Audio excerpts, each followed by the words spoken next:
Bienvenue à tous, c'est le Daily Report numéro 21. On démarre par la petite merveille que les Américains ont fait venir d'Asie. Non, c'est pas Psy. Non, elle danserait pas non plus le Gangnam Style. Le Coréen Bong Joon-ho, l'homme qui n'avait qu'une seule voyelle et qui est l'auteur de Memories of Murder, débarque aux États-Unis avec un nouveau film, Snowpiercer. Le dernier Coréen à avoir fait une tentative aux USA, c'est Kim Ji-woon, avec Le Dernier Rempart, qui était censé relancer la carrière de Schwarzenegger au cinéma, et de Johnny Knoxville, même si sa carrière a jamais vraiment décollé. Flop.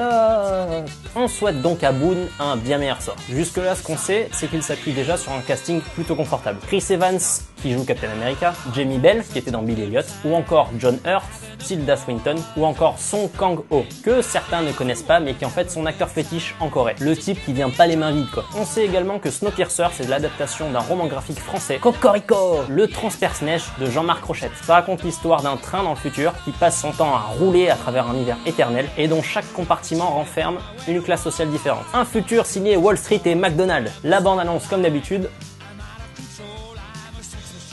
À la rentrée côté série, Chuck Lorre, le papa des séries à succès Big Bang Theory et Mon Oncle Charlie. Je raye la fin de Mon Oncle Charlie, où bon, il y a même plus Charlie en plus. Je salue d'ailleurs la traduction française qui fait un travail formidable. C'est vrai qu'en même temps, traduire le titre original Two and a Half Men en 2 hommes et demi, c'était vraiment le bout du monde. Cocorico.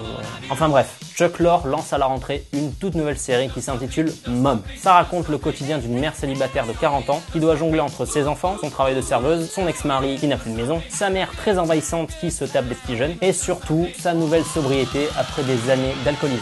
Oui, en gros, c'est Cougar Town où les personnages réalisent qu'ils ont un problème d'alcool. Tout de suite, à la surprise, la bande-annonce.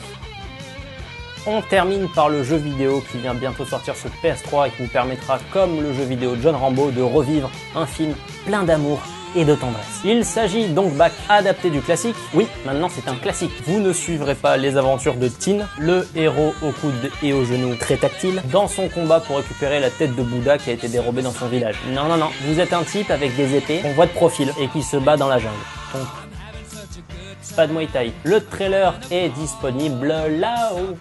Le film du jour, c'est Blues Brothers de John Landis, film culte des années 70 avec Dan Aykroyd et le regretté John Belushi. Je pense pouvoir dire sans trop me mouiller que c'est la meilleure comédie musicale qui existe. En même temps, dans ton casting, quand t'as Ray Charles et Aretha Franklin, Vanessa Hudgens et Zac Efron à côté, ça fait un peu léger. La chanson du jour, c'est une chanson du groupe canadien The Bare Naked Ladies, c'est If I Had $1 Million.